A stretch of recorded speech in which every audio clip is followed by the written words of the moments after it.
बिस्मिल्लाहिर्रहमानिर्रहीम। अस्सलाम वालेकुम नाज़रीन, प्रोग्राम सिटी एट 10 में मैं हूं आपकी मेज़बान अना यूसुफ। उम्मीद है जी आप ठीक ठाक होंगे और इसी उम्मीद के साथ हम प्रोग्राम के आगाज़ की तरफ चलेंगे। खबरों से आगाज़ करेंगे इंशाल्लाह। 11 बजे वाले सेगमेंट में हमारे मेहमान हमें ज्वाइन करेंगे। खबरें जो हैं जी, सबसे पहले अगर हम वो शेयर आपके साथ करें तो आज की टॉप स्टोरी में सबसे पहले खौफनाक खबर है जी, डेंगू अब बढ़ता चला जा रहा है और अब हलाकतें भी सामने आ रही हैं। अच्छा जी, मच्छर वाकई बहुत ज़्यादा हैं और कुछ इलाकों में तो बहुत ज़्यादा हैं, आपको मोहतात रहने की ज़रूरत है। डेंगू नहीं तो फिर मलेरिया के खदशात भी होते हैं जी। बच्चों को बहुत ज़्यादा महफूज रखें, स्कूल जाने वाले बच्चों की तो बहुत ज़्यादा ही एहतियात करें। हमारे रिपोर्टर हमारे साथ है जी आमिर रज़ा खान साहब और अली साई साहब। अस्सलाम वालेकुम। वालेकुम अस्सलाम। आमिर भाई आपसे आगाज़ कर लेते हैं जी। वंस अगेन कुछ रिस्पॉन्सिबिलिटी हमारी अपनी और कुछ हुकूमती सतह पर इक़दाम होने चाहिए। नज़र आ रहे हैं? नज़र तो नहीं आ रहे। पहली बात तो ये है कि आपने अगर पूछते हैं तो मुझे नज़र नहीं आए, क्योंकि डेंगू के हवाले से हम बहुत ज़्यादा पिछले प्रोग्राम में मैंने आपसे कहा था कि इतना डेंगू नहीं है। अगर आपको याद होगा मैंने कहा था कि इतना डेंगू नहीं फैला। 25 लोग हैं या 50 लोग हैं तो क्या हो गया, अब 8 पे लेकिन 3 लोगों की जान चली गई इस डेंगू से, क्योंकि ये अभी भी पहले इतना नहीं फैला इतना नहीं है जितना ये आमिर पहले भाई, दफा आया आप था। नहीं मानते? मैं बहुत लोगों को जानती हूँ गली मोहल्ले के डॉक्टरों से इलाज करा लेते हैं, वो रिपोर्ट नहीं होते। जिक्र है प्राइवेट वाले पे, जो 3 लोग गए हैं जान से, उनमें से एक जो है वो प्राइवेट ही इलाज करवा रहे थे, वो डेंगू से हलाक हुए हैं। और डेंगू ज़्यादा खौफनाक और ख़तरनाक हो जाता है जब एक दफ़ा आपको डेंगू बुखार हो जाए और उसी दौरान दोबारा ये आपको काट ले, तो ये और ख़तरनाक होता है। अब इसमें मेरा ख्याल है कि गवर्नमेंट को कुछ ना कुछ तो, जो डेंगू स्क्वाड बनाया था फिर उसको एक्टिव करें, और दूसरा हम लोग एहतियात करें सुबह और शाम के औकात में। और मैंने पिछली दफ़ा भी कहा था कि भाई मैं अगर ये लगाता हूँ तो आप लोग भी लगा लें। ये बहुत सस्ता सा लोशन मिलता है मच्छर भगाने वाला, इसका ख़ुद भी इस्तेमाल करें, बच्चों को भी कराएं। ज़रूरी नहीं है कि आप कोई मेहनत मजदूरी करते हैं या आप ऑफिस में बैठते हैं, मच्छर किसी को भी किसी वक्त काट सकता है। आप उसके लिए एक एहतियात है तो क्यों नहीं कर लेते हैं सही, कि अगर आप ये काम कर लें तो मेरा ख्याल है ये कहते हैं, इसको कहते हैं तवक्कुल, यानी आपने ऊँट को बांध कर तवक्कुल करना है, ऊँट को खुला छोड़ के तवक्कुल नहीं करना। यही हमें सिखाया गया, इसीलिए सिखाया गया कि आपने जो हिफाजती इक़दाम हैं उसको मुकम्मल करें। सुबह और शाम के औकात में जिस्म को ढांप के रखें, खुले बाजुओं वाली शर्ट टी शर्ट बच्चों को ना पहनाएं ना खुद पहने। आजकल वैसे मौसम बदल गया है, और ज़रा सा एहतियात है कि मगरिब और फजर के वक्त जो है आप ज़रा जालियाँ शालियाँ अपनी बंद रखें। नॉर्मली भी घर के दरवाजे बंद रखे, अब तो वेदर ही चेंज हो गया, स्मॉग इतनी ज़्यादा है। अब तो मुझे नहीं समझ आती कि फिर ये तो एक है कि मच्छरों के ज़रिए से मलेरिया फैलता है या डेंगू फैलता है। डेंगू से 3 जाने गई हैं। गवर्नमेंट को मेरा ख्याल है डेंगू स्क्वाड को एक्टिव करना चाहिए। ये आपने गवर्नमेंट को, इंतज़ामिया को करना चाहिए। वो इंतज़ामिया की जो है ना, हमें काविशें बिल्कुल सिफर नज़र आ रही हैं। डेंगू स्क्वाड था, प्रॉपर डेंगू गाड़ियाँ बनाई गई थी जो कि स्क्वाड स्प्रे करता था। अब तो स्प्रे बिल्कुल भी कहीं होता हुआ नज़र नहीं आ रहा है। अली साई साहब, बिल्कुल आपकी बात ठीक है ना। पहले हम देखते थे गली मोहल्ले में स्प्रे हो रहा होता था, आप इनकी कोई हेल्पलाइन थी उस पर कॉल करते थे, फौरी तौर पर पहुँच जाते थे। अब उस तरह स्क्वाड नज़र नहीं आ रहा। लेकिन वो जो अमर भाई वाली बात है कि इस तरह इस साल जो है उस तरह डेंगू नहीं है, जिससे को 2-3 साल पहले अचानक जो है वो आया और फिर बहुत सारे लोगों को उसने हिट किया। अब जो है वो अब 8 मरीज़ आ गए।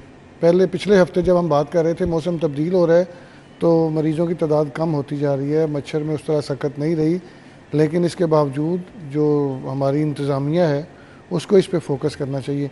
जो 3 अमवात हुई हैं, 2 प्राइवेट हॉस्पिटल्स में लिखी हैं, एक वो गवर्नमेंट हॉस्पिटल में लिखी है। लेकिन देखने वाली बात यह है कि जब आपको डेंगू होता है तो आप उसी हवाले से मेडिसिन लेते हैं, आप घर के टोटके इस्तेमाल करते हैं, और कुछ मेडिसिन ऐसी हैं जो आपके वाइट सेल्स को बिल्कुल नीचे ले जाती हैं, और वो मेडिसिन हम रूटीन में खाते हैं। आपकी सर दर्द हो, आपको बुखार हो, आप फौरी वो मेडिसिन देते हैं।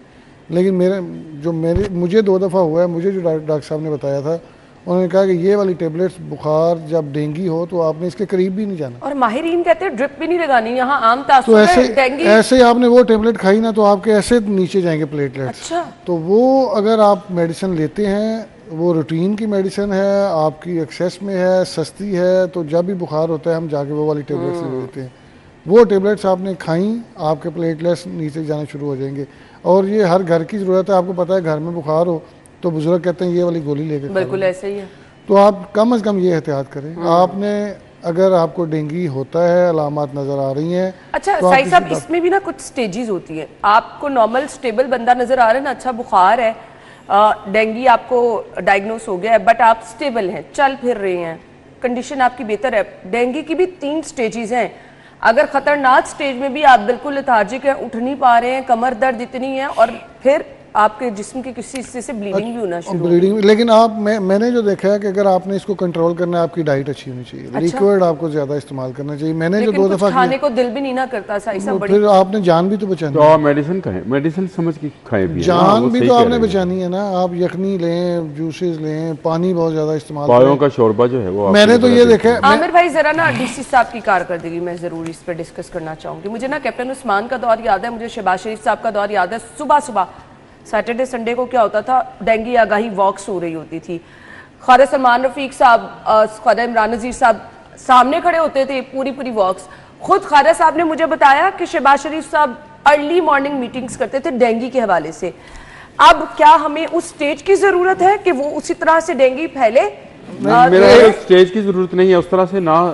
जो हमारी गवर्नमेंट है चाहे रिएक्ट ना करे, वो एक ऐसा मामला था कि आपको पता है कि श्रीलंका से कितने लोग बुलाए गए थे जो माहिर डेंगी थे, और वहाँ से वो यहाँ आए और उन्होंने सारा प्लान बना के दिया। उस किस्म की नवीयत नहीं है। लेकिन अगर आप सिर्फ अपना वो डेंगी स्क्वाड ही एक्टिव कर दें, और दूसरा तो फिर अगर आप नहीं करेंगे तो अगले साल मजीद जितनी प्राइवेट सोसाइटीज हैं वहाँ पे स्प्रे किया जाए। हमारी बदकिस्मती है, जिस सोसाइटी में मैं रहता हूँ और वहाँ पर ढाक लगा दी, नाजायज़ या जायज़ जो भी उन्होंने लगाई, और बंदे बैठा दिए ला के कोऑपरेटिव के, और कोऑपरेटिव वाले जो हैं उनको कोई किसी के साथ कोई लेना देना नहीं है, तो लिहाजा उस सोसाइटी में तो अभी तक कोई स्प्रे नहीं हुआ। हालांकि जब वो सदर थे, डिस्ट्रिक्ट गवर्नमेंट के थ्रू भी इंतजाम होते थे, डीसी साहब जा रहे थे टायर शॉप्स पे। ये कैप्टन उस्मान के दौर की बात कर रही हूं ना, वो जब बहुत ज्यादा तेजी थी। लेकिन वो ये सारी बातें ये हैं कि इसके बावजूद हमें हर साल जब इस तरह का मौसम शुरू होता है तो उसमें स्प्रे लाजमी हर हफ्ते करवाना चाहिए। अब स्प्रे करें या ना करें, लेकिन भाई जिनके घर में छोटे बच्चे हैं, इल्मा की उम्र के या इससे भी छोटे बच्चे जो हैं, अरसम की उम्र के, मेरे इर्द गिर्द के बच्चों के मैं नाम दे देता हूँ, इस उम्र के बच्चे हैं जिनकी उम्र साल से कम और साल से ज़रा ज़्यादा है, 1.5-2 साल के हैं, वो अपने घर में हरमल की धूनी ज़रूर दें, हफ्ते में 1 मरतबा। चलो ना सरो नहीं, घर के किस हिस्से ना, चलो हर घर में, पूरे घर में आपने अपना स्टोर आपका, और यहाँ पे लोगों के घर में लड़ाई हो रही है साई साहब, ससुराल वाले कह रहे हो कि बहू धूनी जो बच्चे नहीं आपकी सास ही आपको बता देगी कि ये ठीक है। सासी ने आ गई थे सानू प्रोग्राम ही तोड़ी देंगे। हाँ, मतलब सीरियसली अगर आपको आधे घर खराब कराएंगे। और आप कारपोर्ट में जहाँ पे भी नहीं, अगला क्या कहेगा, घर वाले कहेंगे ये कोई भाई नीम के सूखे पत्ते और हरमल लेके इसको कोयले पे अच्छा, ये जिसने कराना है ना, इनकी अगर आपने टोटके पे अमल करना है तो ये अपने सास के हाथों ही कराइएगा। अदरवाइज आप पे इल्जाम ये लग जाना है कि घर में कोई ना धागा करके धुनी दी जा रही है, हमें काबू करने की कोशिश की जा रही है। और जिनकी सास नहीं है वो मुझे बुला ले, ऑप्शन तो दे दिया। हाँ जी, अब ऑप्शन तो आप दे नहीं रही थी। अब किसी की सास नहीं भी है तो वो क्या करे? अब वो कहेगी उन सास के थोड़े बाकी लोग भी शक कर सकते हैं। चले खैर, आप शक ना करें, थोड़ा सा एहतियात करें, खिड़कियां दरवाजे बंद रखें। स्कूल जाने वाले बच्चों की बहुत ज्यादा यही हफ्ता डेढ़ है, उसके बाद मेरा ख्याल है खत्म। बिल्कुल ऐसे ही है जी। चले, अल्लाह करे साई साहब। गैर नमूना नंबर प्लेट पर मुकदमात कैमरों से मॉनिटरिंग शुरू कर दी गई है। गैर नमूना होती कौन सी है अली साई साहब, जरा मुझे भी बता दें, मैं अपनी नंबर प्लेट को भी एक दफा देखें। ना देखें, एक्साइज ने एक स्टैंडर्ड सेट किया है। पहले एक्साइज खुद नंबर प्लेट देता था, लेकिन वो बहुत ज़्यादा बैकलॉग हो गया, तो उसके बाद उन्होंने कॉन्ट्रैक्ट खत्म कर दिया। साई साहब, मैं वैसे आपको एक बात, मुझे आप नमूना और गैर नमूना का डिफरेंस बता दें, फिर मैं आपको बताऊं मैंने रोड पे कितनी गैर नमूना। मैं आप वही बताने लगा। आपको ना बड़ी मुश्किल हो रही थी, गवर्नमेंट की नंबर प्लेट्स नहीं मिल रही थी, क्योंकि जो कंपनी बना रही थी वो बाहर से सारा मटीरियल मंगवाती थी, बड़ी महंगी पड़ रही थी, वो भी डिले करते जा रहे थे। फिर गवर्नमेंट को समझ आ गई, 2 साल पहले कॉन्ट्रैक्ट ख़त्म कर दिया गया। उसका मकसद ये था, और एक स्टैंडर्ड तय कर दिया गया कि ये वाली नंबर प्लेट होगी, इसके मुताबिक आप किसी भी दुकान से बनवा लें और वो अपनी गाड़ी को लगा लें। अब हो ये रहा तो था, वो फिर गैर नमूना नहीं होगी जो किसी भी दुकान से नहीं, वो नहीं गैर नमूना, एक स्टैंडर्ड दे दिया ना। अच्छा, अब जो सेफ सिटीज़ की जानब से काम किया जा रहा है, जो कार्रवाइयाँ की जा रही हैं, वो जाली नंबर प्लेट्स हैं। अब होता ये है कि आपकी कार चल रही है, आप जब देखते हैं वो ये तो मेरी नंबर प्लेट अगली गाड़ी पे भी लगी हुई है। इसी तरह बहुत सारी बाइकर्स जो हैं वो नंबर प्लेट चेंज करके आजकल चला रहे हैं, चूँकि ई चलान का डर है, और मैंने आपको पहले प्रोग्राम में बताया था कि 3,74,000 के ई चालान थे बाइक वाले के, और बाइक थी वो 2012 मॉडल, उसकी मैक्सिमम कीमत होगी 35-40 हज़ार, और 3,74,000 के उन्होंने ई चालान कर दिए। और कुछ आपको पता है क्रिमिनल्स जो हैं वो अपनी गाड़ियों की नंबर प्लेट चेंज करते हैं। तो इस चीज़ को देखते हुए सेफ सिटीज़ की जानब से ये टारगेट सेट किया गया है कि कम से कम 1,000 FIR देनी है। उसमें कोई भी है जिसने गाड़ी की नंबर प्लेट चेंज करके और अपनी गाड़ी चला रहा है, वो किसी क्राइम में इस्तेमाल हो रही है, ई चालान में इस्तेमाल हो रही है, और ई चालान से बचने के लिए वो इस्तेमाल की जा रही है। तो ये सारी चीज़ें मद्देनज़र रखते हुए अब इनका फोकस ये है कि इस पे FIR देंगे, एक डेटरेंस बनेगी, और डेटरेंस बनेगी तो लोग जो है वो डायरेक्ट FIR होगी, डायरेक्ट कोई बातचीत भी नहीं होगी, उन्हें कोई ई चालान को देख के FIR कर देंगे। अब इसमें होता ये है ना, पहले आप पुलिस वालों के साथ तो बातचीत कर लेते हैं, जब कैमरा देख के आपको वो भेजता है मैसेज कि ये फलां गाड़ी जा रही है, इस पे आपने पर्चा देना है, तो उस पर पर्चा दिया ही जाता है। 95% मैंने यही देखा है, चूँकि हम खुद इस सिस्टम में रहते हैं, हम भी इसी सोसाइटी का हिस्सा हैं। आपको पता है सिफारिशें हमें भी आती हैं, आप भी सिफारिशें करते हैं, मैं भी सिफारिश करता हूँ, लेकिन ये जो कैमरा वाला मसला है ना, इसमें सिफारिशें अब कम होगी। आमिर रजा खान साहब, ये पहली बात तो ये है कि नंबर प्लेट आपकी नमूना ये है कि नमूना और गैर नमूना वैसे किसी नमूने ने बनाया, ये आपकी नंबर प्लेट क्या है? ये इस्तिलाह भी है कि नमूना और गैर नमूना। देखो मुझे एक बात समझ नहीं आती कि जो बनाता था नंबर प्लेट वो बाहर से मटीरियल मंगाता था, या आप लोग पाकिस्तान में जहाज बना रहे हैं, पाकिस्तान में गाड़ियां बन रही हैं, पाकिस्तान में पता नहीं क्या कुछ बन रहा है, नंबर प्लेट नहीं बन रही आपसे। वो नंबर प्लेट जिसको ऐप रीडेबल नंबर प्लेट कहते हैं, यानी आपका पुलिस वाला जो है कैमरा और पुलिस वाला जो है सिर्फ एक उस पे QR कोड पे लेके जाए और वो पूरा उस व्हीकल का सारा बायोडाटा ऑटोमेटेड नंबर प्लेट्स हैं, बिल्कुल ये ठीक है, लेकिन इसमें सिक्योरिटी फीचर्स हैं। अब आप मुझे समझाएं, ये बात समझाएं कि जो महकमा एक्साइज का, मेरी गड्डी तो नहीं रोक लेंगे, रोकी आगे कितनी दफा वापस नहीं, तो फिर आई तो मैं कहना पे ये महकमा एक्साइज जो है, अच्छा नमूना नंबर प्लेट आप कारकर्दगी चेक करें इस महकमे की, इसके महकमे की कारकर्दगी चेक करें। 10 अरब इजाफी इकट्ठा कर ले 3 महीने निगरान दौर में ये एक कारकर्दगी है। हाँ, ये कारकर्दगी, मैंने इतने पैसे इकट्ठे कर लिए, ये मेरी कारकर्दगी है। मकसद ही ये है ना, पिछले साल की निस्बत वो बड़ा पुराना लतीफा है, बड़ा पुराना लतीफा है। पैसे होंगे तो क्या मेरे 3 पुत्र ने, एक मेरा पुत्र प्रोफेसर है, हर महीने मेरे को पैसे मंगता है, एक मेरा पुत्र जरा वो किसी सरकारी महकमे च मुलाजम है, वो भी हर महीने मेरे ही पल्ले पैंदा है। मेरा छोटा पुत्र काम दा है, उन्हें क्यों की करता है, कहता डकैतियां करता, वो पैसे लिया के देता सिर्फ मैनू। ये हिसाब है, कहता जरा डकैती कर रहे हैं ना, इन्ने अरब इकट्ठे करके देता भाजी।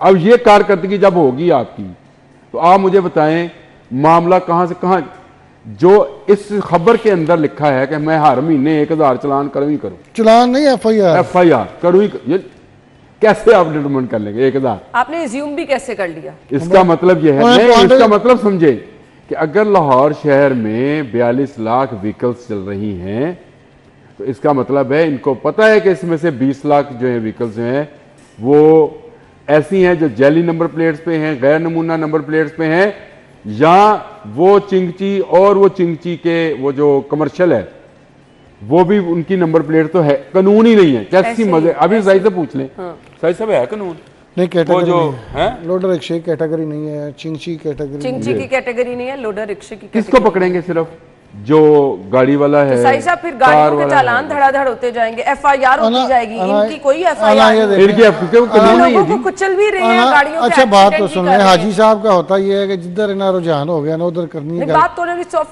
कैसे 100% ठीक किया। आप एक चीज देखें कि आपको कितनी दफा वार्निंग्स दी हैं कि भाई जाली नंबर प्लेट का इस्तेमाल ना करें।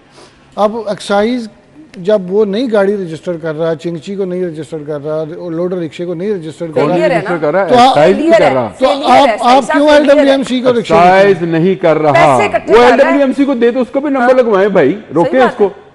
आपका काम था ना ये, आपकी मेरा काम तो नहीं है। आपको बस ये पता है कि हमने पैसे इकट्ठे करके जेबों में डालने हैं, जेबों में डालने, खजाने में भेज रहे हैं भाई। मुझे ब्रेक का कहा जा रहा है, खजाने में भेज रहे हैं, 10 अरब इजाफी इकट्ठे करके। ब्रेक ले लीजिए, ब्रेक के बाद आते हैं।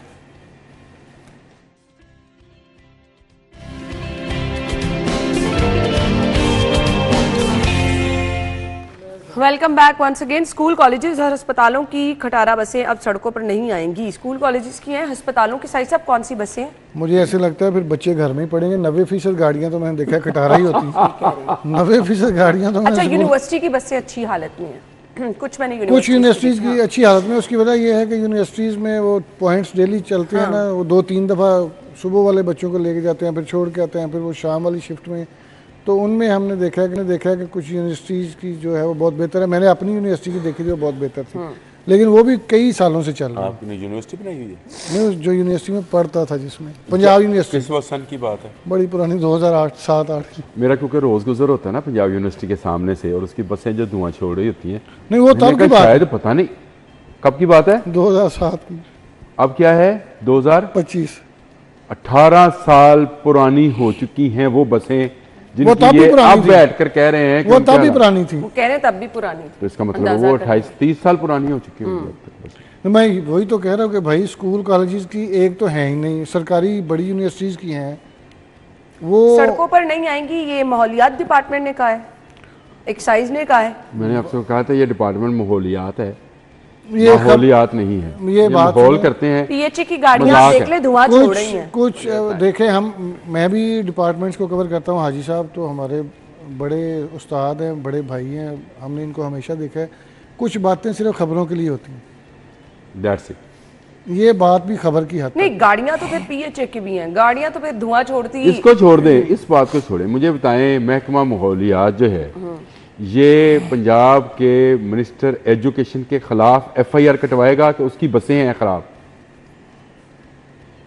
पंजाब यूनिवर्सिटी के खिलाफ कटवाएगा, Lahore college university, Kinnaird college university, मुझे एक चीज, सारे आप यूनिवर्सिटीज के नाम लेते चले जाते हैं। चले उसमें मेडिकल यूनिवर्सिटीज भी शामिल करते हैं। किंग एडवर्ड की बसें भी निकाल के देख लें।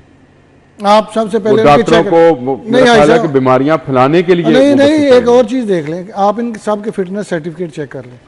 क्या हर साल अच्छा, ये किस पे होना चाहिए? ये गवर्नमेंट पे नहीं होना चाहिए कि आप बंद। उसने बिल्कुल ठीक बात, मैं इस बात पे खुश हुआ कि साहिब साहब ने इतनी अच्छी बात की। तो बच्चे तो फिर घर पे रहेंगे, पहले ही बसें नहीं है। और मैंने आपको एक पहले प्रोग्राम में कहा था कि हमारी सीएम साहबा जो हैं, हमारी प्यारी सीएम साहबा, वो जा रही हैं डिस्ट्रिक्ट, जिला, शहर जा रही हैं। दोबारा मुझे लगा गलत। हमारी अच्छी सीएम साहबा, हमारी प्यारी सीएम साहबा। अच्छा, एक और चीज है ना, ये हाजी साहब वाली बात ठीक है। अब यूनिवर्सिटीज की बसेज हैं, स्कूल कॉलेजेस की देना उनको इलेक्ट्रिक बसें दे दें। मैं परसों हम इलेक्शन कवर कर रहे थे, आप यकीन करें हाजी साहब, मैं वो 160 फुट रोड है, वहाँ पे एक स्कूल के सामने ना मैं खड़ा हूँ। अब मैं उनको पूछ रहा हूँ यहाँ पे पोलिंग कहाँ हो रही है। सुबह सुबह वो आपको पता है लाहौर, ये तो वोट डालने आते ही नहीं, वो आते हैं कोई 1-2 बजे के बाद ही आए, जो भी आए। पहले तो हमने देखा एक स्कूल के सामने मैं खड़ा था, पहले 4 घंटों में 4 वोट कास्ट हुए। अच्छा, मैं उनको स्कूल पूछ रहा हूँ तो उन्होंने कहा यही स्कूल है।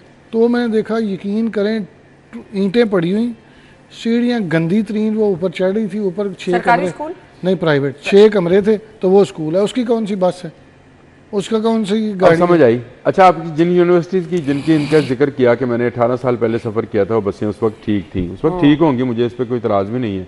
लेकिन अब वक्त गुजर गया ना। आप जो इलेक्ट्रिक बसें तकसीम कर रहे हैं, भाई आप यूनिवर्सिटी कॉलेज स्कूल्स को दें बसें इलेक्ट्रिक। बिल्कुल, एक तो पोल्यूशन कम होगी, दूसरा आपका जो ये गिला शिकवा है कि नौजवान नस्ल जो है वो बहकावे में आती है, उसका बहकावा ख़त्म करें।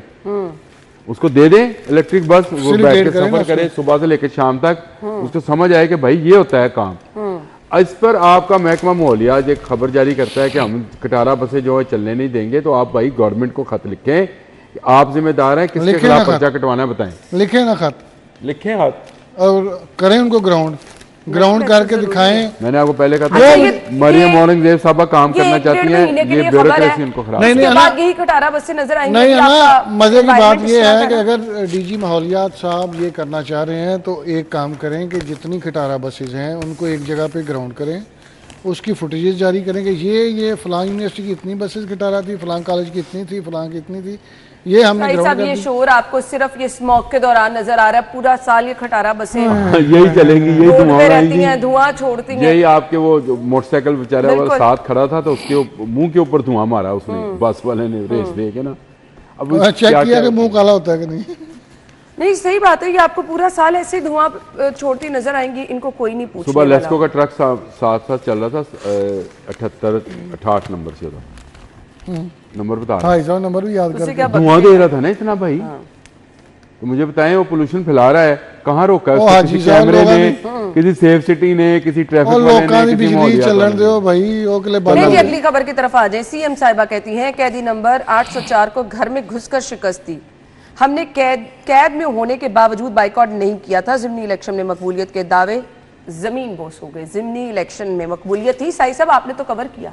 मैं एक फील्ड में चीज थे। है, एक तो टर्नआउट बहुत थोड़ा था हाँ जी, ये तो था, वाकई था, वो नजर आ रहा था बैठे हुए। और इलेक्शन जो हमने देखा वो तो फ्री एंड फेयर देखा है। किसी जगह पे हमने कोई कहें कि कोई ऐसी वैसी हरकत तो मैंने नहीं देखी। मैं जितने कोई 10-15 स्कूल्स में तो मैं गया था, बल्कि इससे भी ज़्यादा स्कूल में गए थे। और आपको पता है हमारी असाइनमेंट कहती थी कि हर घंटे बाद एज लाइव दें, वो हर अलहदा पोलिंग स्टेशन पे जाना पड़ता था। लोग विजिट भी कर रहे थे, लेकिन वो जो टर्न आउट था पहले 1-2 बजे तक तो किसी भी स्कूल में गए हैं 5 वोट, 10 वोट, 15 वोट, किसी जगह पे 1500 वोट हैं, किसी जगह पे 2000 वोट हैं। लेकिन जितना भी इलेक्शन हुआ वो फ्री एंड फेयर हुआ। ये मैं लाहौर की बात कर रहा हूँ। और जो सीएम साहबा कह रही हैं कि हमने उनकी जो दावे थे वो सारे ज़मीन बोझ कर दिए। आप हाजी साहब जितना मर्जी इख्तलाफ करें, जितनी मर्जी बातें करें, जो बुजदार था वो था, उसमें किसी सड़क पे पैच वर्क भी नहीं होता था। उसमें कोई चीज़ ख़राब होती थी तो वो बिल्कुल ठीक नहीं करवाई जाती थी। किसी को नई गाड़ी नहीं, काम तो हुआ है लाहौर डेवलपमेंट पैकेज के तहत। अब काम तो लाहौर नहीं पूरे हमारे पंजाब अपने में, इलाके में बहुत काम हुआ, तो मैं अप्रिशिएट ना पूरे करूं तो ये पंजाब गलत होगा। पूरे पंजाब में हो रहा है। आपका क्राइम कम हुआ है सर, हमारी रोड ऐसे बन गई है, कभी सोचा भी नहीं था। आप शादा रोड बन गई है, आप ट्रैफिक वहां पर जा रहे मुझे तो वो देख के बड़ी खुशी हुई। मजदूरों के बैठने के लिए भी उन्होंने बिल्कुल। छतरियां लगाई अभी हैं। कल अभी रात को जगह लिखी है कि बैठने के रात को सीट्स लगा दी गई हैं रात proper। को ना मैं ठोकर तकरीबन मेहमान आ गए 12:30 बजे। मैं ठोकर गया तो बिल्कुल वो जो रायवेंट रोड पे कोने पे 6 बेंच लगे हुए थे। ऊपर वो छत हाँ, भी छत है भी बनी है। हाँ, तो इस तरह ही मैं ये लियाकत काम चौक का हो भी रहे जिक्र हैं। कर रही हूँ, बैठने तो के लिए मजदूरों के ये खास तौर पे जगह हम बनाई। जितनी मर्जी तनकीद करें, जो मर्जी कहें, जिस तरह मर्जी ब्यूरोक्रेसी हमारे सियासतदानों को इस्तेमाल करती है, जिस तरह मर्जी पैसे निकलवाती है, जिस तरह मर्जी डराती है, बट आपको नजर आ रहा है और ग्राउंड फिर पे काम। इन्हीं की वजह से इनको नैब में जाना पड़ता है। चूंकि चीज़ों का उस तरह अदराक नहीं होता। जो बंदा फाइल 0 से लेके इतनी मोटी बनाता है उसको हर चीज़ का पता होता है। और जिसको जाके आपने प्रेजेंटेशन देनी है उसने अपनी मर्जी के पॉइंट देने हैं ना। तो वो सारी चीज़ें अपनी जगह पे, लेकिन इसके बावजूद यहाँ पे पैसे जो हैं वो खर्च किए जा रहे हैं। पंजाब में प्रोजेक्ट्स लॉन्च किए जा रहे हैं, उसमें चाहे दानिश स्कूल को एक्सपेंड किया जा रहा है, चाहे लैपटॉप दिए जा रहे हैं, क्लिनिक ऑन व्हील है, ट्रैफिक में बहुत सारी अपना घर, अपना घर, अपनी छत बिल्कुल स्कीम ऐसे है। ही बहुत सारी चीज़ें हैं जो बताई जा सकती हैं, जिस पे फिर काम। स्टूडेंट्स के लिए खास तौर पे जो स्कॉलरशिप देगी, तो नो डाउट जो और फिर चीजें आईटी सिटी बनाया जा रहा है। ये सारी चीज़ें हैं गवर्नमेंट के क्रेडिट पे हैं। और सबसे बड़ा जो क्रेडिट है ना, कैंसर मैं हॉस्पिटल, कैंसर नो हॉस्पिटल, डाउट मैं उसको तो बहुत और एक वो जो सोसाइटी को कैंसर लगा हुआ था उसका जो खात्मा हुआ है क्राइम का, सही कह रहे हैं। 1,1200 के करीब बड़े गैंगस्टर जो मारे गए हैं। आप कभी फैसलाबाद के लोगों से पूछें, वो कोई एक शाह गैंग था जिसके वो इकट्ठे ही सारे भाई करते थे और साथ उन्होंने पूरा गैंग बनाया था, वो सारा मारा गया। लाहौर में बहुत सारे शूटर्स मारे गए। इस्लामाबाद में क्लाशनकोफ गैंग, ये परसों जो है आप उसकी मैंने यकीन स्टोरी करें- करवाई। वो क्लाशनकोफ गैंग जो था वो एक ऐसी दहशत, इस्लामाबाद जैसे इलाके में बिल्कुल। मैं वो दहशत की लामत है वो। परसों रात को मुझे एक कॉल आई खातून की। उन्होंने कहा कि मेरे बेटे की उम्र है 10 साल, उसको बच्चों ने मारा है। 4 बच्चे उन्होंने अपना गैंग बनाया हुआ है अंदाजा स्कूल में। करें। तो जब आपका इस तरह कल्चर हो, लोगों को डर खौफ ना हो, तो फिर बच्चे भी अपने ले गैंग में। ये बच्चों का गैंग भी सामने आ गया है, और बच्चे गैंग बनाकर ये सोसाइटी में आप मैसेज क्या दे रहे उन्होंने हैं? कहा मेरा चीज़ें बच्चा घर भागता वो हुआ है। दोस्त यार होंगे आपस में मिल के मारे लेकिन आमिर भाई ये खतरनाक होती है 10 साल तक चीजें। नहीं, आप इनको छोड़ नहीं सकते, ये खतरनाक चीज है। अच्छा ये इसको छोड़े, यहाँ छोड़े, मुझे नहीं तो इससे गैंग कोई यहीं है। से बनते हैं। बात तो वहीं पे आनी है कि हमने घर में घुसकर मारा, तो क्या इसका मतलब ये है कि आप तस्लीम कर रहे हैं कि ये उनका घर है? समझा करें इस बोलने से पहले बंदे को। नहीं तो वो कहते हैं ना जी। बस वो कहते रहे। देखिए पहली बात तो यह है कि हमें पता है कि इस पूरे इलेक्शंस को किस तरह से टैकल किया जाता था, किस तरह से कहाँ कहाँ से अहकामात आते थे, कौन कौन से जजेस थे उस दौर के, कौन कौन से उस दौर के आला अदारों के अफसरान थे जो सारे एक इलेक्शंस को कैमोफ्लॉज करते थे और फिर किस तरह से सोशल मीडिया को इस्तेमाल किया जाता था। लेकिन इसके और बावजूद influencers वहाँ पे के- 20 जो अब फ्री एंड फेयर हुआ, अब तो कहीं से नहीं ना गया जी कोई। अब मुझे बताएं, वहाँ पे हरीपुर की बात की है उन्होंने। असल में ये जो 804 वाली बात है हरीपुर वाली है, ये जो 420 होती थी उसका खात्मा हुआ है और वहाँ पे जीत की नून लीग। दूसरी बात, साहिब साहब की बात से मैं इत्तेफाक करता हूँ कि काम हो रहा है, लेकिन काम की जो है आपको रफ्तार, मसलन मुझे सिर्फ एक गिला है, ये पूरा पीको रोड जो है पिछले 1.5 साल से सवा साल से ये इसी तरह से पड़ा हुआ है। रोज़ाना वहाँ पे वो मैं देखता हूँ झाड़ू वाले जब झाड़ू लगाते हैं ना तो मट्टी उड़ाते हैं, कोई पानी लगाने वाला भी नहीं है। क्यों नहीं कंट्रैक्टर से कहा जाता कि यार इसको खत्म करो, काम को, सेवरेज बिच गया, हर चीज हो गई, हाँ बिल्कुल, ये तो है। इसको खत्म करो ताकि आपके आमिर क्रेडिट भाई वो नहली फिर इदारों की है, ये मैं जिनके कहता हूं। सपुर्द काम किया मैं गवर्नमेंट है की ना, नाहली नहीं उनकी- कह रहा हूँ। गवर्नमेंट की नाहली कहाँ पे होती है? गवर्नमेंट की नाहली वहाँ पे होती है जहाँ पे वो फंड जारी नहीं फंड कर नहीं रही। जारी करते, जहाँ आपके पास पैसे हैं, जहाँ पर अगर आपने पैसे है तो ट्रांसफर अदारे करते से हैं। अदारों को कहें कि भाई अगर आप ये काम खत्म नहीं करा सकते आप पीछे हटे, हम किसी और अदारे को लेकर आते हैं। फिर ठीक रहेगा, फिर ये काम हो जाएगा। अगर काम आप इसी तरह सुस्त रफ्तारी से कराएंगे तो लोग तंग आएंगे, ऐसे ही है। परेशान वो आएंगे। शहबाज शरीफ साल इस मेरे पे उस दिन पकड़ना होगा। सीमल के साथ बहस हो रही थी इसी बात पे। वो कह रही मैं आपको लेके चलती हूँ गलियों में, लोगों को 6-6 महीने साल हो गए है, सेवरी डाल दिया है, ऊपर रोड बना नहीं हाँ तो रहे। ये नहीं, है, आपको फिर एक्चुअली है ये मौसम स्पीड मसला। से चलना पड़ेगा, शहबाज शरीफ की स्पीड से चलना पड़ेगा। नहीं, फिर आप जाके गलियों की देखना बात करें पड़ेगा। आमिर भाई, मेन रोड पे आपने जिक्र कर दिया, तो गलियों में हम क्या हाँ, तो करने ये जाएंगे? आप- वो नजर आ रही हैं चीजें। चलें जी, ब्रेक ले लेते हैं, ब्रेक के बाद आपको ज्वाइन करेंगे। Stay with us.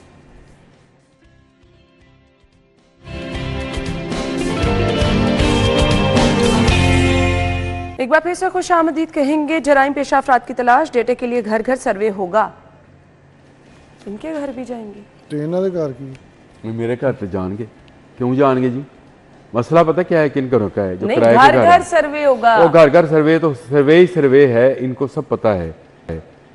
इलाके के लोगों को पता है कौन यहाँ पर कहाँ से आकर बसा हुआ है, किसने यह घर लिया। उठाएं प्रॉपर्टी डीलरों को, उठाने की जरूरत नहीं है, फ़ोन करें, वो आपके पास रिकॉर्ड लेके आ जाएगा इसने किस सन में घर लिया था। अच्छा, ये वैसे माजी में प्रैक्टिस रही है। कितने अफराद हैं? हाँ, कितने अफराद हैं, डेटा लिखते थे पुलिस वाले आके, तो माजी अभी में भी वो नहीं। लिख रहे हैं, अभी भी वो सिर्फ उस वक्त नहीं, और किरायादारी वाले नहीं घरों नहीं में नहीं भी उस जा वक्त रहे सिर्फ थे। ये गलत फहमी है। माजी में जो माजी में क्या रहा था, जो किराए के घर किराए है के ना, घर थे। हाँ, मैंने वो इसलिए ना तस्दीक कर दुकानें दी। चेक होती Yes. थी। अब मुझे बताएं ना, शालम में ज्यादा अफगानी शालम में है, वहां सर्वे ही नहीं था। दुकानें वो कर रहे थे ना, वो कारोबार कर रहे थे, और वो दहशतगर्दों के पनाह भी देते थे। कई धमाकों के तो आपको शवाहद मिले कि वो कहाँ पे आबाद थे। बिल्कुल मैंने ऐसे। मुझे याद है, मैंने एक सीसीटीवी खबर दी थी जो दाता साहब पे अटैक हुआ था आखिरी दफ़ा ना, तो उसमें एक सीसीटीवी थी जो गड़ी शव बाज़ार के अंदर दुकान थी अफ़गानियों की चाय की, वहाँ से वो लड़का निकला था, तो वो गया था। वो फुटेज मुझे याद है कि वो मैंने कोई 1 घंटा चलाई थी, उसके बाद बाकी चैनल्स ने भी चलाई थी। तो वो वहाँ पे पता चला जी कि उनके पास पहले रह रहा था और वहाँ से गया और वहाँ से उसने ये इससे ऐसे ही है क्योंकि उनकी लैंग्वेज एक है, उनकी जुबान, माशरत, सब नहीं, कुछ एक साहिब है। साहब, अब ये बताएं वो कि घुल मिल प्लान जाते क्या हैं है? उसमें। हर किसी के घर में जाएंगे, तो इलाके। दुकानों पे जाएं, घरों पे जाएं, दुकानों इसमें पे कौन सी जाएं। गलत बात है ना? हमें किस चीज़ का डर है? हम नहीं, डर नहीं इसके है, घर में आए, लेकिन- मेरे घर में आए तो हम तो साहिब साहब, खुश फिर होकर उनके बताएंगे। रवैये भी तो आपके सामने है ना, किस तरह के होते वो हैं। देखें, वो अल्लाह ताला की अता है पुलिस पे ना। एक मिनट, अब मेरा एक सवाल है। एक बात पर यहाँ एक- फिर चलिए, सवाल ठीक आपने है, रवैयों की बात ये करने अल्लाह के ताला बाद सवाल की की तरफ पुलिस पे अता है। कभी कोविड आ जाता है, उसमें भी पुलिस वालों की दिहाड़ियाँ लगती हैं। कभी यहाँ पे रात 11 बजे इसलिए उनके रवैये खराब हैं। रेस्टोरेंट बंद हो, हर चीज़ पे तो डिपेंडेंट है हम। आपकी नहीं, गवर्नमेंट इसलिए पुलिस रवैये पे खराब है। ये अच्छा, तो कोई वैसे बात ना नहीं, इससे साहिब एक साहब। चीज़ से डराना भी चाहता हूँ। खुद मेरे घर में 2 अशखास आए और वो सिर्फ शनाख्ती कार्ड की फ़ोटो कापियाँ मांग रहे थे। क्या शनाख्ती कार्ड की फ़ोटो कापियाँ आपके घर कोई आया? मेरे घर आया। अच्छा, मेरी क्यों? फैमिली घर में थी, बेल दी, उसने कैमरे से देखा, 2 बंदे थे, उसने आवाज़ दी कि क्या बात है। उन्होंने कहा जी अपनी फ़ोटो कापियाँ दे दो। उन्होंने कहा कित्थों दे दी? तो क्यों दे दी फ़ोटो कापियाँ? उन्होंने कहा ਤੁਹਾਡੀ सोसाइटी वाले ने मंगिया ने। अच्छा, उन्होंने कहा साड़ी सोसाइटी वाले ने मंगिया ने, तो सोसाइटी वाले को साडा सारा रिकॉर्ड है। जब मैंने मकान लिया है और सारा डाटा दिया। तो मैंने सारा डाटा दिया है ना कि मैं कहाँ का रहायशी था, कहाँ मुलाजम था, वो लिखवाते हैं सारा। कोऑपरेटिव सोसाइटी है। अच्छा, वो कुछ देर खड़े रहे, उसके बाद वो चले गए। उन्होंने कहा साइड, मैंने मेरी मिसेस का फ़ोन आया, मैंने सोसाइटी के दफ्तर फ़ोन किया, उन्होंने कहा हमने तो कुछ नहीं मंगाया। चेक करें। ये ना होए कि पुलिस वाले जो रिकॉर्ड इकट्ठा करने के चक्कर में ये फ्रॉडिये जो हैं गेट खुलवाएं। अब ये पुलिस को चाहिए ना, एक तो जो बंदा जाए अपनी शनाख्त पहले कराए कि मैं फलां थाने से फलां बंदा हूँ। आप तस्दीक करना चाहते हैं तो तस्दीक साहिब साहब, एक सवाल आपसे ये है, घर घर अगर सर्वे किया जाएगा, लेट्स सपोज आमिर रजा खान साहब अगर किसी जराइम पेशा नासर में मुलविस है, सरगर्मियों में मुलविस है, ये घर से बाहर निकल के सर्वे के दौरान खुद कह देंगे कि मैं कुछ करता हूं? लेकिन ये तो पता होगा ना कि मैं रहता कहाँ पे हूँ, आमिर रजा खान रहता कहाँ पे। आपका डाटा सारा कलेक्ट हो जाएगा। आप एक बायोमेट्रिक करवाए ना तो आपका सारा डाटा सामने आपका रिकॉर्ड निकलेगा। बहुत सारे हर घर में जाके सबकी अब बायोमेट्रिक ना बहुत सारे लोग पकड़े जा रहे हैं जो नहीं भाई साहब, जो सवाल है ना उस सवाल को जरा समझ जाए। मैं उस सवाल को समय बताने लगा। मैं तो चाहूंगा कि आप इसका सोशल मीडिया पे एक कंप्लीट वीलॉग कीजिएगा। ये मुझे सिर्फ ये बता दें, क्या ये जो खतून खाना किसी वक्त मौजूद है, एक बंदा आएगा नॉक करेगा, कहेगा मैं टाटा बायोमेट्रिक करना ले आऊंगा, उठा दो, क्यों करेगा? सर तो अंगूठा पकड़ाएंगे तो वो तो हाथ ले जाएगा आपका। सर मैं आपको सही बात है। अब समझे इस आड़ में आपको पता कितनी फेक एक्टिविटीज अब ये आमिर भाई ने फेक जिक्र कर एक्टिविटी दिया। क्या होती है, मैं आपको एक और चीज़ बताता हूँ मजे की। ये जितने बड़े बार जो है ना, हमारे 3-4 बार हैं जहाँ पे अलाउ है कि लिकर जो है वो सेल की जा सकती है, वहाँ पे मुतलका थाना तो कुछ नहीं करता, लेकिन 2 नंबरी चेक करें, वहाँ पे वो कांस्टेबल जो पहले कभी उस पुलिस स्टेशन में तैनात रहे, वो अब पुलिस लाइन में है, वो बगैर नंबर प्लेट के, बगैर नेम प्लेट के, बगैर किसी शनाख्त के वहाँ पे लोगों को पकड़ते हैं और मुख्तलिफ थानों में जाकर उनको तंग करते हैं और पैसे लेके छोड़ देते हैं।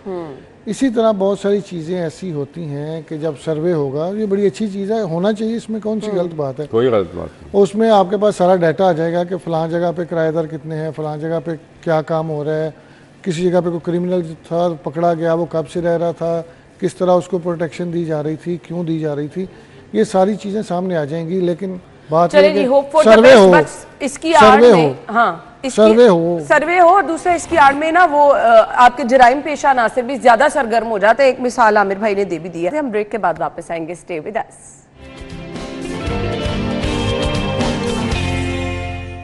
Welcome back. जनरल अस्पताल को बोन मेरो ट्रांसप्लांटेशन की इजाज़त मिल गई है। जनरल अस्पताल को बोन बैंक समेत बोन मेर और कॉन्टिनेंटल ट्रांसप्लांटेशन की इजाज़त। डॉक्टर अस्पताल में भी किडनी ट्रांसप्लांट हो सकेगा। सबसे पहले आज मैं जनरल हॉस्पिटल के हवाले से ना, एक मेरे पास आमिर भाई है, अभी मैसेज है, सुबह उठते ही किसी ने मुझे मैसेज किया कि मरीज़ का यहाँ इलाज नहीं किया जा रहा। उन्होंने प्रिस्क्रिप्शन भेजी और रिक्वेस्ट ये की, आई रियली होप कि मैं वो आवाज़ भी सुना सकूं। हम इतनी जिद्दत की तरफ जा रहे हैं और वो रिक्वेस्ट ये कर रही हैं कि मरीज़ की हालत बहुत ख़राब है तो काइंडली इनका इलाज करा दे। मैं आपको कोशिश करती हूँ कि मैं आपको ना, मेरा ख्याल है इस पे आगे नहीं चलते, आमिर भाई ये प्रिस्क्रिप्शन है, ये देख लें। और ये मुझे सुबह उठते ही ना मैसेज मैंने देखा। अच्छा, इसमें क्या है? ये देख लें, मैं आपको सुना देती हूँ आवाज़। अच्छा जी, ये ठहर जी, मुझे इसकी आवाज़ फ़ोन की कर लेने दे फुल। देखना ये कोई जनरल हॉस्पिटल में कोई जानने वाले, हमने बेटा क्या है, ठीक है, ये देखना ये कोई जनरल हॉस्पिटल में कोई जानने वाले हमारे, यानी थोड़े से फाइनेंशियली कमज़ोर है, तो अगर देखें उनके ना एडमिट नहीं कर रहे, वहाँ चेक नहीं कर रहे, चेकअप भी नहीं कर रहे, हो सकता है तो इसकी रहनुमाई कर दें, पेशेंट को अटेंड कर लें। मुझे बता दें जनरल हॉस्पिटल का केस है, उसने कहा मेरी काफी चीजें डिस्टर्ब हैं अंदर से। गंगाराम वाले कह रहे हैं कि 100 नंबर के बाद उनका ऑपरेट होगा। अच्छा, उन्होंने कहा है जी फाइनेंशियली कमजोर हैं, वो बाहर प्राइवेट अस्पताल में नहीं इलाज करा सकते, जनरल अस्पताल उनको है क्या? ये मैंने अभी प्रिस्क्रिप्शन गौर से देखी नहीं और मैं सुबह से अपने ज़हन में सोच रही हूँ कि मैंने कॉल इसका डॉक्टर ही ना हो, इलाज ही ना हो। ना मैं आप मुझे बताएं, एक बंदे को दिमाग आप कंटिन्यू करें, मैं देख लेती हूँ। एक बंदे को दिमाग की चोट लगी तो उसको कहा जाता है कि आप सर्विसेज ले आओ भाई, इसको जनरल ले। सर मैं देख लेती हूँ ना, क्योंकि वहाँ पे फैसिलिटी है। हाँ बिल्कुल ऐसे ही है। ये ना असल में जो मरीज का साथ लवाहक होते हैं ना, वो परेशान होते हैं क्योंकि उनके मरीज की जान पर बनी होती है, लेकिन उसको दाखिल क्यों नहीं किया जा रहा है? ये कहा जा रहा है कि दिमाग का मसला है। नहीं, ये क्या कहा जा रहा है कि दिमाग का केड़ा मसला है हाजी साहब वाला का दूसरा बताएं। क्या दिमाग का केड़ा मसला है? कोई एक्सीडेंट होया उन्होंने, अगर दिमाग का वो मसला है तो वो फिर आपको पता है कि कहाँ पे जाना है। नहीं, वो वाला मसला नहीं है, वो वाला मसला है तो वहाँ कहीं और जाना है। अगर एक्सीडेंटल है तो फिर जनरल हॉस्पिटल ही बेहतरीन हॉस्पिटल। मैं तो पहले कह रहा हूँ इस बात पे। अब ये दाखिल क्यों नहीं किया जा रहा, इसकी कोई ना कोई उनके पास भी लॉजिक होगी। मुझे इस पे कोई नहीं है कि वो नेग्लिजेंस करते हैं, लेकिन मेरे जिंदगी में थोड़ा सा आज पहले होता तक- मैं नंबर लेके ना अच्छा आज कॉल तक की। sorry, ये नहीं हुआ भाई साहब एक और मैं कि आपको मैं अना की इमरजेंसी बात में किसी मरीज को लेकर गया और किसी हॉस्पिटल ने इनकार किया। अच्छा मैं एक और बात बता देता हूँ ना, जिस तरह आप बात कर रही हैं ना, इसी तरह मुझे परसों कॉल आई थी। एक वो दोस्त है उसकी सर वो जी गंगाराम लेके हैं मिसिज नो, इन्होंने टाइम दिया था, अब कह रहे हैं कि 100 ऑपरेट पहले होंगे उसके बाद आपकी बारी आएगी। ये तो कहता है मेरी मिसिज की तबीयत इंतहाई ख़राब है, मैं प्राइवेट हॉस्पिटल इमरजेंसी में गए, वो कहते हैं मुझे तो कभी इमरजेंसी में इनकार नहीं हुआ। हाजी साहब ने मिले ਤੁਸੀਂ प्रोटोकॉल ਦਫ਼ਤਰ ਦਾ ਕਾਰਡ ਲੈ ਕੇ हाजी ਜਾਂਦੇ साहब ने नहीं सुन लो ना, मैंने पता है हाजी साहब रहे ने वीवीआईपी कमरे च। हाँ नहीं, वो तो इस दफा रहा हूं ना, इस दफा कह लो चलो जी मैं इससे पहले वीवीआईपी गए कहाँ कमरे च रहा। एक गल छड़ दे, एक मिनट ठहर जाओ भाई, मुझे बताएं जो उनसे पहले 100 खवातीन ने रजिस्ट्रेशन कराई अच्छा, हुई पिछली थी बातों को छोड़ दें। उनको छोड़ दें, उस क्यों को आप खत्म करना। आपका मसला पता है क्या, हमारा मसला बोन क्या है? ट्रांसप्लांटेशन की इजाजत मिल गई, ये अच्छी बात है। बोन मैरो होगा का किसका? बोन मैरो का बहुत मसला बड़ी है। सिफारिशों के बाद टाइम नहीं कम नहीं है। नहीं, बोन मैरो के लिए वो तो चलिए जी, आपको thank you so much. Headlines के बाद आते हैं।